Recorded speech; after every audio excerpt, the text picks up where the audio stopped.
What's going on, traders? This is Andrew O'Connell with Pristine Capital coming at you with yet another market recap video. It is April 12th, 2021. Please like this video and subscribe to my channel if you enjoy this content, and I will continue to make it for you. Please click that like button. Today we're going to be talking about the price action in the indices. We'll talk through the OPEX game plan.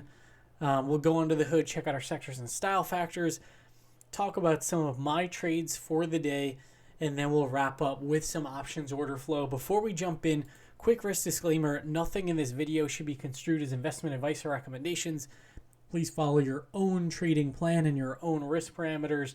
And last but not least, do not YOLO your entire account into any one of my trades. All right, so let's jump right into it here, and we're going to check out our headline indices. And yeah, by the way, I was actually out on Friday.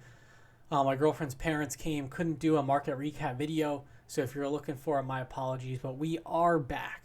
So today we had the S&P 500 up 0.04%. We had the NASDAQ QQQ finish down 0.13%. We had the IWM small caps finish down 0.39%. They were our biggest loser for the day. And then we had the Dow Jones finish down 0.09%. So if we look here, these are our ES futures. You can see that the S&P 500 is still lifting higher on rarefied air. So you can see, this is options expiration week. Typically during OPEX week, what I try to do is not really open up too many new positions, or really just make sure that I'm not over trading. A lot of times what I notice is we'll open up at a certain level, like say this 4120 level. We'll go up, we'll go down, we'll go up, we'll go down.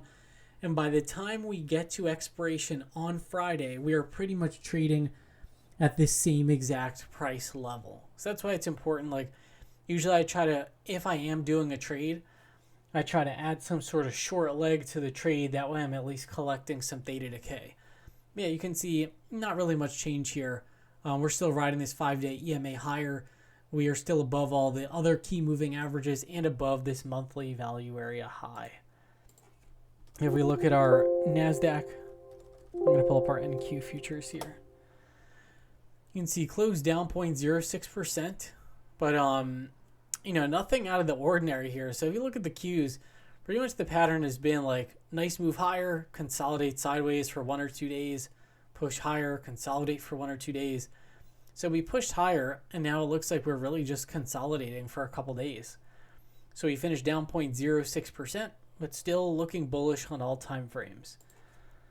If we go to our YM, this is our Dow Jones Futures. You can see here, same exact deal. We're still riding this 5-day EMA higher, and this is really just a sideways consolidation down 0.13%. Now, if we look at our Russell, this one looks a little bit weaker. So you can see, again, this one we're finding support at this monthly point of control. And every time we're hitting that level, there is some player out there that is buying the dip. So as of right now, we're below the 20-day and the 50-day. We're still stuck in this monthly value area. So the small caps definitely look, the least bullish across all these different time frames. But even these, it's not like they are breaking down. Now let's take a look. We'll pull up our heat map. And let's go right here. There we go. Yeah, so if you look at the heat map, we definitely had some mixed spread throughout the day. But you can see here, it's kind of funny. The heat map on Friday looked like, everything on this side of the heat map, the upper left was green. It's like all these mega cap tech names. Then pretty much the rest of the market was red. This kind of looks like the opposite, where most of the mega cap tech names didn't really make much progress. But then you had, strength in healthcare, consumer defensives, industrials, all those other areas of the market. Pretty notable, we had 5.62% positive performance in NVIDIA. They had some sort of analyst presentation and they raised, guidance or expectations. Then we also had a positive day in Tesla as well. And with that came, a lot of these growth names that were still able to progress a bit higher. If we take a look at our sectors, you can see here again, this improved throughout the day, but you can see really mixed bag with these sectors. And if you look on the surface, at the headline indices, it's like, all right, nothing happened. We're pretty much flat in all these indices. But if you look under the hood, you'll see there were many sectors that were actually really volatile today. So you can see biotech is now in our bottom slot, closed down almost 2% on the day. We had this YOLO cannabis ETF finish down almost 5%. So today, there were definitely some big winners and big losers. In terms of our winners, we had this capital markets ETF close up 0.75%. We had regional banks close up 0.85%. So yeah, it seems like most the really risky areas of the market, more aggressive areas, closed down, while we did have some strength in some of these other areas. And if we look at our style factors, this again kind of turned around throughout the day. You can see our best performing style factor was high div, low vol. So that is definitely not very risk on.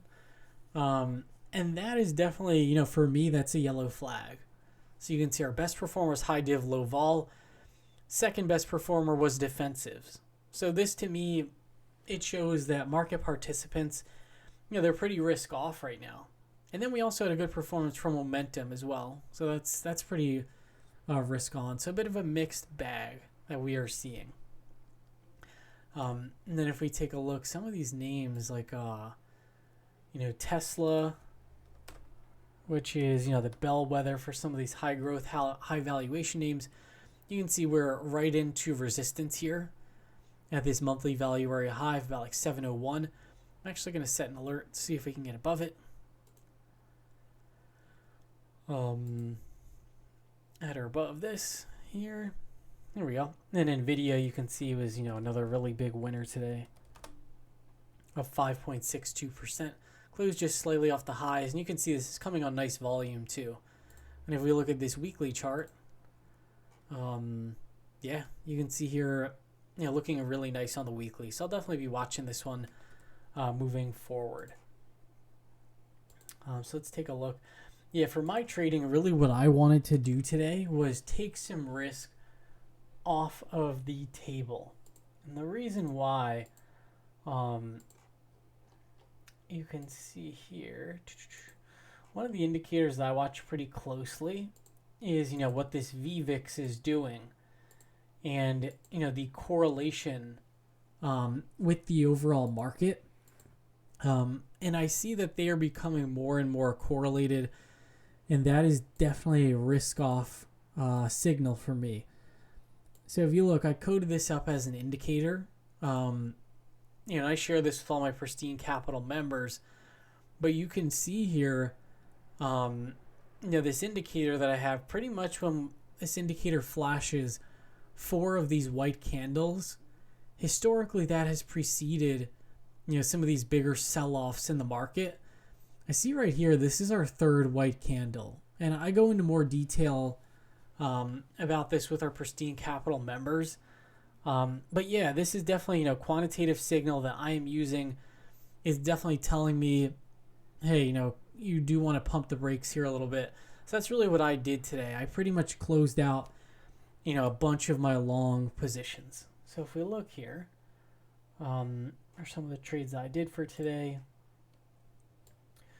You will see. So if we pull these up. Yeah, so for some stock trades, DBX was one that I've been holding on to for a while. Stopped out for a small loss here. Okta, this trade really worked. Closed out for a nice winner. SRNGU, this is a SPAC that I've been holding on to. I actually was able to pick up some shares of this at 10. And I've been periodically adding. So I had an average cost of 10.71. This company, SRNGU, they announced that they were going to be acquiring this company called Ginkgo. And it looks like a, like one of these genomics companies. One thing I noticed is the reaction in the market wasn't really all that exuberant to this news. So I ended up cutting this position for a small winner. So I'm actually glad that I did, because it closed a bit lower than where I closed out my position. Yeah, so I closed out half at 1082. I had paid 1071. Then I closed out the other half for 1076, and I paid 1071. So for the most part, I was using that as a place to store some cash, and ended up making a little bit on it. Closed out my Twitter for a small winner. Again, just to reduce exposure. Same thing I did with PCT. Closed out just to free up some capital, and really just for prudence. On the option side, similar deal here. I closed out some AMAT June 18th calls, stopped out of those. And again, I'm glad that I did here, because if you look, AMAT actually had a pretty weak close. So yeah, you can see we finished down 2.81%. And this is a name I'm definitely going to keep on the watch list. I definitely revisit. But, when I have my risk indicators telling me, hey, pump the brakes, that's what I have to do. I want to take off a lot of my, take off a lot of the leverage in my portfolio, essentially. So if this was a common stock position, maybe I could just roll with it. But, yeah, June calls, not as much. So I just want to be prudent into this OPEX. And then what else? So I actually have 3 positions in Baidu. 2 of them I still own. They're very deep in the money. This one I added these May 15th 220 strike calls. I ended up stopping out of these. Baidu, this is another stock I really believe in for the long term. But this one, yeah, it doesn't really look like it's showing any relative strength. A lot of these Chinese equities really suffered today.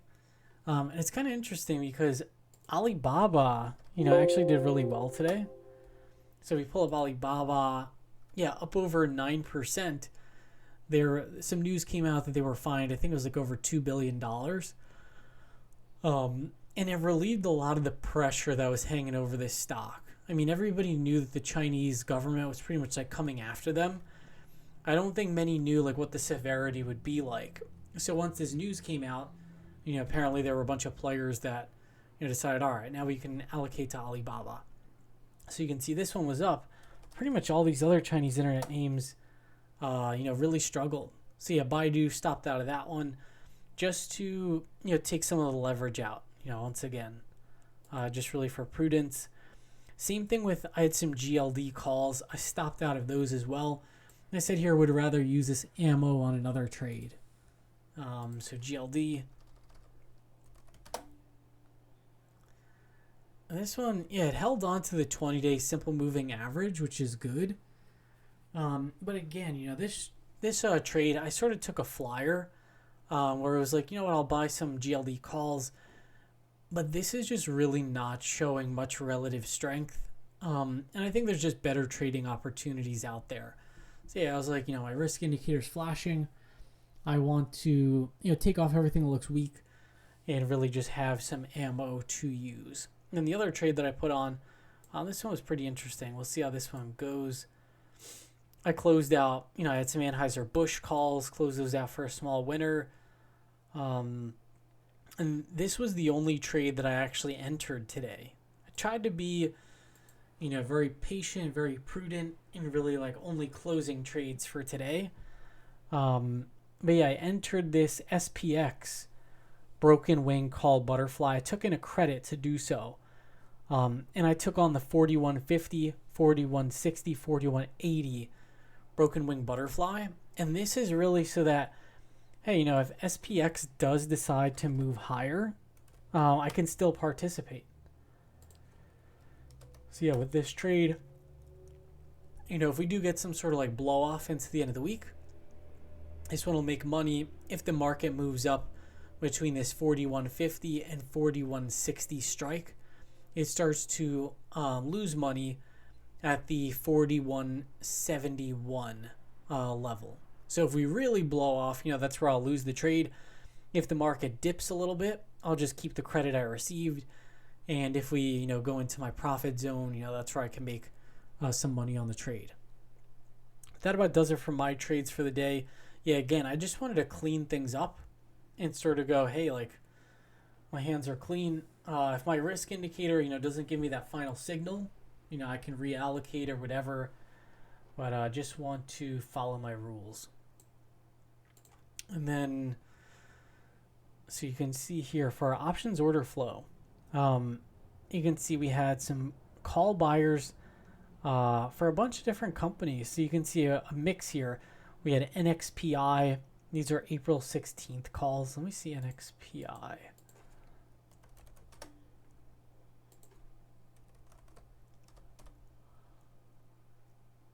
Okay, looks like a dip player came in. Alibaba, that makes sense. Yeah, they put these on at 939. We have some players looking for upside in Square. Square has been very strong. Let's see. Yeah, Square, continues to look strong here. More Alibaba. Then you can see we had some hedges throughout the day as well. So it looks like, for the most part, index hedges and some PayPal hedges as well. Let's see what happened with PayPal. Okay, yeah, PayPal was up on the day. Pretty interesting. Yeah, there are a bunch of names that I'm really interested in that are starting to get to logical buy points. So yeah, you can see this Vuzi. Let me pull it up over here. This is one of my favorite names to trade. I have this in the trend portfolio as well. This one, it's a wild, really volatile stock. This is one where if you buy it incorrectly, or if you buy it when it's extended, you can really get hurt. But, throughout 2021, pretty much every test of this 20-day simple moving average has been an attractive buy point. So you can see we're almost there. I'm going to be looking for this one to tag that level. Futu is another name that I'm very interested in. This one was down 5% today, but you can see it held the 50-day. And then this one as well, Roblox, I'm pretty interested in. This one actually had, a really nice day of price action. Didn't close on the highs, but up over 4%. It's pretty interested in that one. So yeah, for the rest of this week, I'm going to be interested in just monitoring, the relative strength, making sure I have my list ready of assets I'm interested in purchasing. And I just want to be patient, throughout the OPEX. With that being said, that about does it for this market recap video. Hope you all had an awesome trading day, and I will see you all tomorrow in the pre-market session.